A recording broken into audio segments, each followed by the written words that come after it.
Salut à vous, c'est Benjamin, je suis écopreneur, j'ai créé 4 entreprises régénératrices au service donc de la planète et des humains et j'ai accompagné des centaines d'écopreneurs à le faire aussi. Alors quand on se lance, on a souvent cette peur. Et si personne ne me fait confiance, comment est-ce que je vais trouver mes premiers clients sans argent pour la publicité par exemple? J'ai aucun réseau, comment je démarre? La vérité, c'est que personne ne vous attend. Et puis, un petit peu partout sur les réseaux, on vous vend du rêve. Lance ton business et gagne 10 000 € par mois en automatique. Trouve tes premiers clients en 3 jours sans effort. Voici le secret des millionnaires, etc. Stop. La réalité, au début, c'est qu'il faut lancer la locomotive. Et pour ça, il n'y a que 2 solutions. Soit on investit en publicité si vous avez un assez gros budget dès le départ, ce qui est rarement le cas quand on se lance, soit vous mettez de l'huile de coude et vous allez sur le terrain et créez vos premières opportunités vous-même. Et là encore, je pars du principe que votre niche est bonne, que votre positionnement est bon et que votre offre est OK aussi, ce qui est le prérequis indispensable d'avoir ces 3 éléments. Alors moi aussi, j'ai eu tous ces doutes et surtout, j'avais pas une thune au départ. Et pourtant, j'ai réussi à bâtir mon activité sans pub, sans réseau et sans argent. Et dans cette vidéo, je vais vous montrer exactement comment j'ai trouvé mes premiers clients et comment vous pouvez faire pareil, même si vous partez de zéro. Et on va regarder ensemble les 3 piliers qui m'ont amené justement à lancer cette locomotive.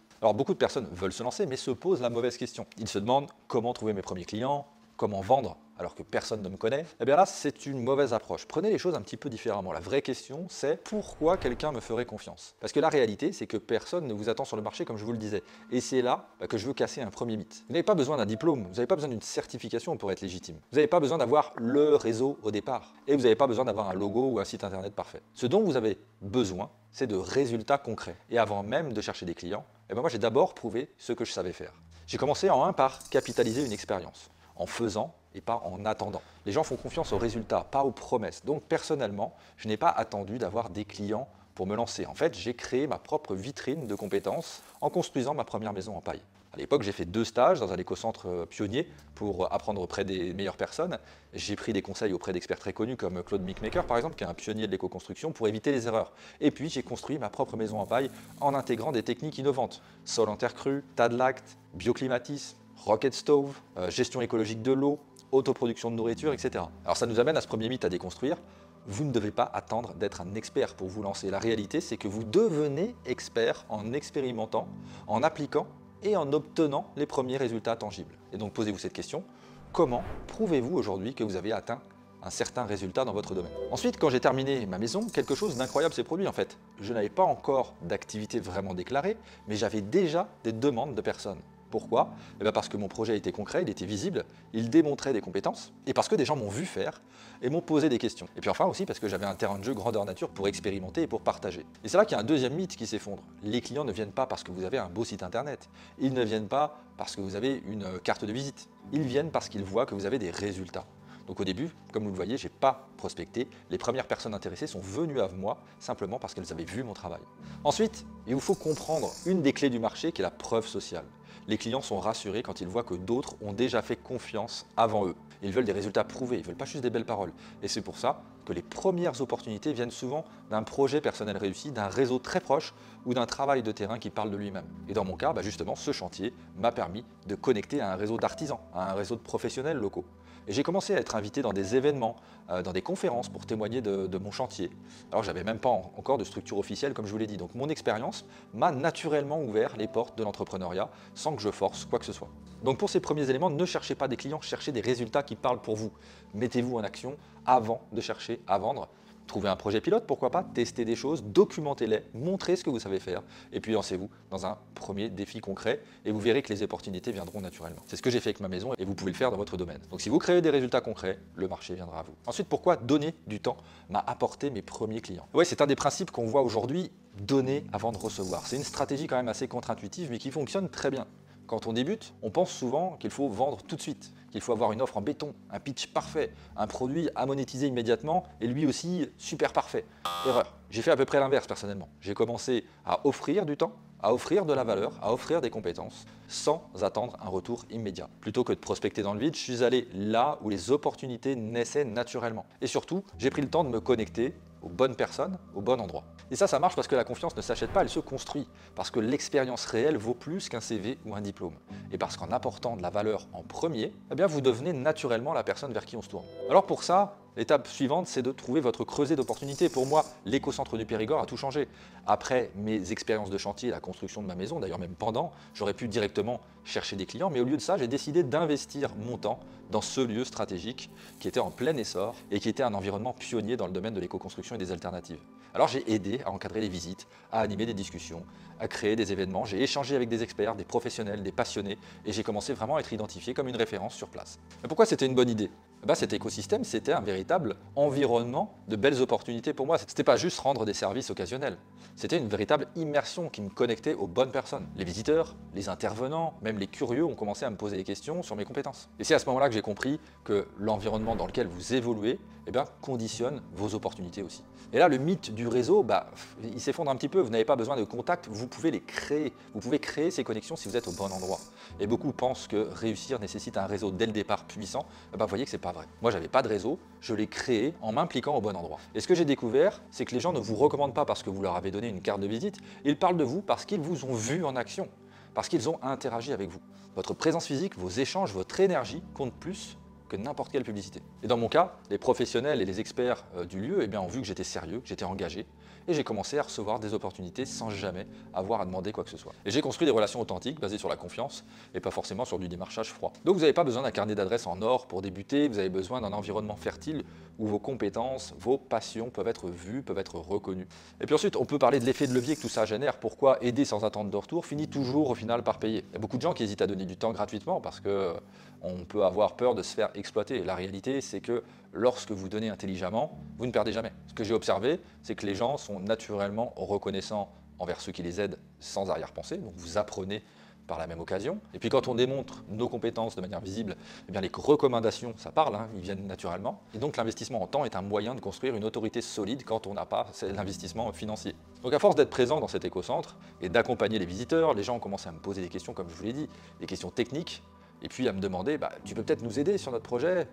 Et donc sans démarchage, sans prospection, j'ai eu mes premiers clients naturellement. Voilà, donc on cherche tous des clients, mais les meilleurs clients sont ceux qui viennent à vous parce qu'ils ont déjà confiance en vous. Alors comment on fait pour appliquer cette stratégie aujourd'hui? Comment vous pouvez réappliquer cette stratégie dans votre domaine?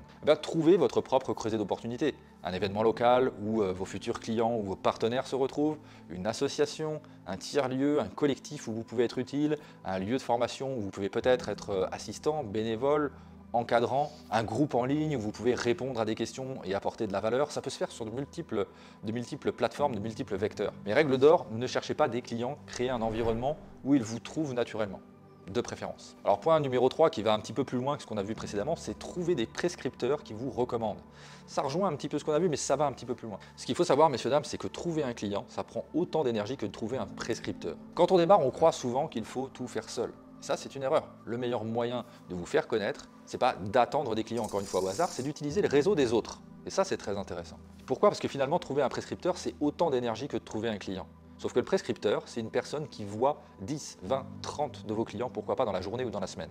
Donc il multiplie le potentiel d'opportunité que vous pouvez avoir. Qu'est-ce que c'est qu'un prescripteur? C'est une personne qui a déjà la confiance de votre clientèle cible. C'est un intermédiaire clé qui peut recommander votre travail naturellement. C'est un levier d'acquisition client qui est tout aussi intéressant que la publicité. Alors pourquoi c'est puissant? Voilà, on vient de le voir, les prescripteurs vous amènent des clients déjà qualifiés, qui correspondent à votre offre. Leur recommandation a 10 fois plus d'impact qu'une publicité. Pourquoi? Parce que, en effet, ça vient d'une personne physique en qui ils ont confiance. Et ça vous permet de vous concentrer sur votre expertise plutôt que sur la prospection. Et donc moi, dans mon expérience professionnelle, au début, je n'avais aucun réseau, comme je vous le disais, personne ne me connaissait. Alors j'ai fait fonctionner le réseau des autres. Et comment j'ai trouvé mes prescripteurs? J'ai commencé à collaborer avec des éco-constructeurs qui sont expérimentés. J'ai commencé à faire des chantiers avec eux. Pourquoi? Parce qu'ils avaient déjà la confiance des clients potentiels. Et donc comment j'ai fait ça? En étant proactif, j'ai proposé mon aide, j'ai démontré mes compétences sur le terrain et j'ai commencé à faire des chantiers avec plusieurs éco-artisans. Résultat, ils ont commencé eux-mêmes à me recommander sur leur propre chantier ou ceux qu'ils n'arrivaient pas à faire une fois que la confiance a été établie. Et donc j'ai monté ma structure et fait mes preuves sur les chantiers suite à cela. Alors je ne me suis pas contenté de dire que j'étais compétent. Au départ, j'ai proposé mon aide à ces personnes-là encore une fois. Donc ça rejoint le premier principe qu'on a vu précédemment. Donc à force d'être avec ces gens, à force d'être vu sur les terrains, les autres professionnels ont commencé à me remarquer. Et puis très vite, j'ai intégré naturellement leur réseau. Et j'ai obtenu mes premiers contrats grâce à ce bouche à oreille qui commençait à se créer. Une fois que quelques prescripteurs m'ont recommandé, tout s'est accéléré. Et là, j'ai commencé à gagner des contrats sans jamais vraiment prospecter de manière agressive en fait. Et mon réseau a commencé à se construire tout seul. Donc la leçon à retenir dans tout ça, c'est que plus vous êtes visible auprès des bonnes personnes, plus elles parleront de vous au final. En tout cas, si vous avez démontré et fait des preuves et créé la confiance. Alors où on trouve ces prescripteurs? Posez-vous ces quelques questions. Qui a déjà la confiance de vos futurs clients? Quels experts, quelles structures, quels partenaires pourraient être des alliés? Où pourriez-vous être visible et montrer votre valeur sans prospecter directement? Voici quelques exemples des meilleurs prescripteurs selon votre domaine. Dans l'éco-construction, par exemple, vous avez les architectes, les formateurs, ou les organismes de formation, les fournisseurs de matériaux durables. Dans l'agriculture ou l'agroécologie, vous avez d'autres agriculteurs, les coopératives locales, les chefs cuisiniers engagés. Dans les services écologiques, vous avez les associations, les réseaux professionnels, les acteurs institutionnels.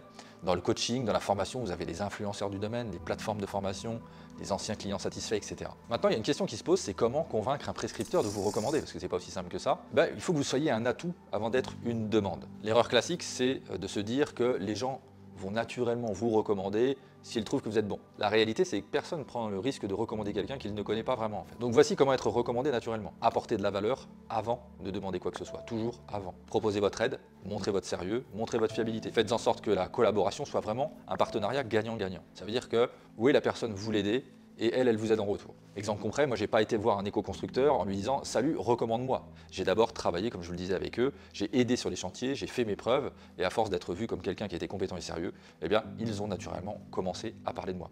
Donc les recommandations, finalement, elles ne se forcent pas, elles se méritent. Et si vous êtes fiable et compétent, les gens auront envie de parler de vous. Donc évidemment, quand j'ai commencé à recevoir mes premières recommandations, tout s'est accéléré petit à petit. Avant, je devais convaincre chaque client un par un. Chaque contrat était assez difficile, était assez compliqué à aller chercher. Je manquais de visibilité et de crédibilité. Et puis tout cela est venu se mettre petit à petit au service avec les autres principes qu'on a vus précédemment et sont venus s'accumuler et ont fait que progressivement la locomotive s'est lancée. Voilà, donc on vient d'explorer ensemble les 3 piliers qui m'ont permis de lancer cette locomotive entrepreneuriale, même en partant de zéro. La construction de sa légitimité avant de chercher des clients, donner du temps au bon endroit pour créer des opportunités, et puis trouver des prescripteurs qui vous recommandent gratuitement quelque part. Et ce qu'il y a de plus puissant dans cette approche, c'est qu'elle fonctionne quasiment dans tous les domaines, que vous soyez dans l'éco-construction comme moi à mes débuts ou dans n'importe quel autre secteur, en tout cas d'activité locale. Donc si vous avez regardé cette vidéo jusqu'ici, c'est certainement que vous êtes intéressé pour devenir vous-même écopreneur, ou que vous l'êtes déjà, et que vous souhaitez améliorer vos pratiques. Si vous avez envie d'aller plus loin, je vous invite à mon webinaire. Dans cette conférence en ligne offerte, on va regarder les erreurs critiques qui font échouer 80% des entrepreneurs débutants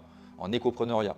On va voir la méthode pas à pas pour lancer et développer votre entreprise au service de la planète et des humains, et comment rejoindre notre communauté d'entrepreneurs engagés qui se soutiennent mutuellement. Vous trouverez le lien dans la description pour rejoindre ce webinaire. En attendant, je vous retrouve pour la prochaine vidéo. Pensez à liker, pensez à commenter, à vous abonner, et je vous dis bisous.